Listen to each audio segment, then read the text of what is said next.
सुरुवातीला एक किस्सा सांगते. 1996 सालची मुंबई महानगरपालिकेची निवडणूक. शिवसेना जोरात होती. राज्यात सेनेची सत्ता होती. जोशी सर मुख्यमंत्री होते आणि शिवसेनेला मुंबईमध्ये कुणीच आव्हान देणार नाही अशी परिस्थिती. पण हे आव्हान दिलं गेलं.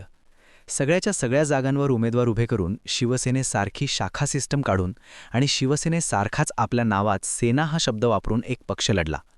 अखिल भारतीय सेना नावाचा पक्ष. आणि त्या पक्षाचा अध्यक्ष अरुण गवळी. त्या निवडणुकीत आभासेला फार यश मिळालं नाही, पण मनोहर जोशींच्या वॉर्डात आभासे उमेदवार दुसऱ्या क्रमांकावर होता. गवळीनं मुंबईत शिवसेनेच्या वोट बँकला हादरा दिला होता. त्यानंतर गवळीनं आपले पॉकेट हे कायम भक्कम ठेवलं. तो स्वतः आमदार झाला. कुटुंबातनं वहिनी, मुलगी, नगरसेविका होऊ लागल्या. गवळीचा होल्ड हा स्ट्रॉंग होता. पण तो आजही आहे का, तर उत्तर आहे नाही. यावेळी गवळीच्या 2 मुली रिंगणात उतरल्या. दोघींचाही पराभव झाला. पण त्यातही जास्त चर्चा योगिता गवळी यांच्या पराभवाची झाली. कारण हा पराभव भायखळ्यात झाला. गवळीच्या होम ग्राउंडमध्ये झाला. या पराभवाची जितकी चर्चा आहे तितकी चर्चा ही जागा जिंकलेल्या रोहिदास लोखंडे यांचीसुद्धा. योगिता गवळी यांना हरवणारे रोहिदास लोखंडे आहेत कोण? त्यांनी हा विजय कसा मिळवला? मुंबईत भाजपनं 89 जागांवर विजय मिळवला. त्यानंतर मुख्यमंत्री देवेंद्र फडणवीस भाजपच्या सगळ्या नगरसेवकांची भेट घेत होते. प्रत्येक नगरसेवक फडणवीसांना आपापली ओळख करून देत होता. त्यावेळी एक भारदस्त आवाज ऐकू आला. मुख्यमंत्री साहेब, मी मुंबईचा नाही तर महाराष्ट्राचा डॉन अरुण गवळीच्या मुलीला हरवणारा रोहिदास लोखंडे. हे वाक्य उपस्थित असलेल्या सगळ्यांच्या कानी पडलं आणि जिथनं हा आवाज आला त्या दिशेने सगळ्यांच्या मानावळ आल्या. मुख्यमंत्री देवेंद्र फडणवीससुद्धा आनंदाने हसले आणि त्यांनी या नगरसेवकाचा हात हातात घेतला. सगळ्या मुंबईत एक नाव चर्चेत आलं. रोहिदास लोखंडे. डॉन अरुण गवळीच्या मुलीला हरवणारा रोहिदास लोखंडे. मुंबई महानगरपालिकेचा वॉर्ड नंबर 207 इथली मेन फाईट होती. भाजपचे रोहिदास लोखंडे विरुद्ध अखिल भारतीय सेनेच्या योगिता गवळी अशी. पण इथं मनसेच्या उमेदवार शलाका हरियाण यासुद्धा रिंगणात होत्या. त्यामुळे मतविभाजन कोणाच्या पारड्यात जाणार हा प्रश्न होताच. कारण मराठी बहुल भागामध्ये मनसेसुद्धा चांगला जोर लावलेला. पण निकाल हाती आले आणि धक्का बसला तर योगिता गवळी यांना. रोहिदास लोखंडे यांना निवडणुकीत 8,042 मतं मिळाली. दुसऱ्या क्रमांकावर मनसेच्या शलाका हरियाण 6,724 मतं घेऊन दुसऱ्या नंबरवर आल्या आणि योगिता गवळी फेकल्या गेल्या तिसऱ्या क्रमांकावर. त्यांना मिळाली 6,377 मतं. म्हणजे जिथे योगिता गवळी निवडून येतील अशी आशा होती, जो त्यांचा बालेकिल्ला होता, तिथं त्या तिसऱ्या क्रमांकावर गेल्या. कुठून तर भायखळ्यातून, जिथे दगडी चाळ आहेत त्या भायखळ्यातनं. मागच्या निवडणुकीला याच वॉर्डमधनं अरुण गवळीच्या वहिनी वंदना गवळी उभ्या होत्या. पण त्यांचाही पराभव झाला. त्यांना हरवलेलं सुरेखा लोखंडे यांनी.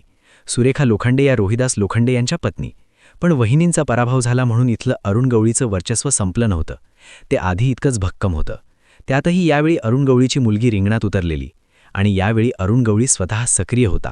नवरात्रीच्या मिरवणुकीत गाड्याच्या पुढे बसून हात उंचवणाऱ्या गवळीला सगळ्या भायखळ्यानं पाहिलं होतं. डॅडी इज बॅक हे स्टेटस सगळ्या भायखळ्यानं बघून झालं होतं. त्यामुळे यावेळी ताकदही मोठी होती. परिस्थिती प्रतिकूल असताना आत्ताचा भायखळा आणि जुन्या चिंचपोकळी मतदारसंघातून गवळी आमदार म्हणून निवडून आला होता. त्यामुळे आभासेचा यावेळचा लढा जोरात होता, पर्सनल होता. पण तरीसुद्धा रोहिदास लोखंडे जिंकून आले. आणि प्रश्न उभा राहिला, कसे काय? तर रोहिदास लोखंडे हे भाजपचे अनुभवी नेते. व्यापारी कुटुंबाची पार्श्वभूमी असली तरी सामान्य लोकांशी असलेला कनेक्ट ही त्यांची जमेची बाजू. लोखंडे कुटुंब मागची अनेक वर्ष भायखळा पूर्वमध्ये भाजीपाल्याच्या व्यवसायात आहे. या भाजीच्या व्यवसायामुळे लोकांसोबत वाढलेली उठबस, त्यांच्याशी जवळपास रोज होणारा कॉन्टॅक्ट, यातनं लोखंडे हे समाजकारणात उतरले. 2014 मध्ये त्यांनी भायखळा विधानसभेतनं अपक्ष निवडणूकसुद्धा लढवलेली. पण त्यांना फक्त 7,000 मतं मिळाली. पण म्हणून त्यांनी काही आशा सोडली नव्हती. 2017 मध्ये त्यांच्या पत्नी सुरेखा लोखंडे या भाजपच्या तिकिटावर उभ्या राहिल्या आणि वंदना गवळी यांचा पराभव करून नगरसेविकासुद्धा झाल्या. त्यानंतर रोहिदास लोखंडे यांना भाजपचं भायखळा विधानसभा अध्यक्षपद मिळालं. यंदा ते स्वतः महानगरपालिका निवडणुकीच्या रिंगणात उतरले. पण यावेळी आव्हान मोठं होतं. आव्हान थेट अरुण गवळीचं होतं. मागच्या काही निवडणुकांमध्ये अरुण गवळीच्या अखिल भारतीय सेनेनं या वॉर्डामध्ये स्थानिक मराठी आणि दलित मतांना एकत्र करत आपलं वर्चस्व तयार केलेलं. त्यात कुठल्याही समीकरणांपेक्षा अरुण गवळीचं बाहेर असणं हा फॅक्टर मोठा होता. पण रोहिदास लोखंडे यांनी सुद्धा पूर्ण जोर लावला. त्यांनी आपल्या पत्नीने केलेली विकासकामं, उभारलेल्या सुविधा आणि त्यांचा अजूनही सुरू असलेला वापर यावरच जोर दिला. रोहिदास लोखंडे यांच्याकडे स्थानिक कार्यकर्त्यांची फळी मोठी आहे. महिलांचा पाठिंबा तगडा आहे. त्यामुळे वातावरण निर्मिती करण्यात लोखंडे सरस ठरले. त्यातही स्वतः व्यवसायात असल्यानं भायखळ्यातला मजूर वर्ग आणि व्यापारी वर्ग यांच्याशी त्यांचा थेट संबंध आहे. या सगळ्याच्या जोरावर त्यांनी भायखळा चिंचपोकळी या पट्ट्यातली मध्यमवर्गीय आणि व्यापारी समुदायाची मतं एकत्र केली. ही मतं याआधी वेगवेगळ्या स्थानिक उमेदवारांमध्ये विभागली जायची, पण यावेळी हे मतदान एक गठ्ठा लोखंडे यांच्या बाजूने फिरलं. त्यातही बसपा, वंचित आणि समाजवादी पार्टीने उमेदवार दिल्यानं दलित आणि मुस्लिम मतांचं मोठ्या प्रमाणात विभाजन झालं आणि दुसऱ्या बाजूला मनसेमुळे मराठी मतंसुद्धा विभागली गेली. रोहिदास लोखंडे यांचा चेहरा आणि झालेलं मतविभाजन या दोन्हींचा एकत्रित रिझल्ट आला योगिता गवळी यांचा पराभव आणि रोहिदास लोखंडे यांचा विजय. खरं तर 2024 लोकसभेच्या निवडणुका झाल्या त्याआधी एप्रिल महिन्यात महाराष्ट्र विधानसभेचे अध्यक्ष आणि भाजप नेते राहुल नार्वेकर भायखळ्याच्या हेरिटेज हॉटेलमध्ये एका छोटेखानी बैठकीत बोलत होते. या बैठकीला राहुल नार्वेकर यांच्यासोबतच गँगस्टर अरुण गवळीच्या कन्या गीता गवळीसुद्धा उपस्थित होत्या. सभेत बोलताना राहुल नार्वेकर यांनी अखिल भारतीय सेनेच्या एक कुटुंबात एक नवीन सदस्य सामील झालाय हे गृहीत धरा असं वक्तव्य केलं.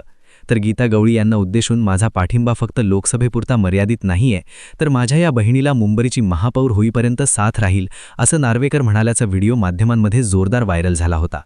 हे वक्तव्य करण्याचं स्वाभाविक कारण होतं गवळी कुटुंबाची राजकीय ताकद. आज नार्वेकरांच्याच पक्षाचे रोहिदास लोखंडे यांनी मात्र योगिता गवळींचा पराभव केला.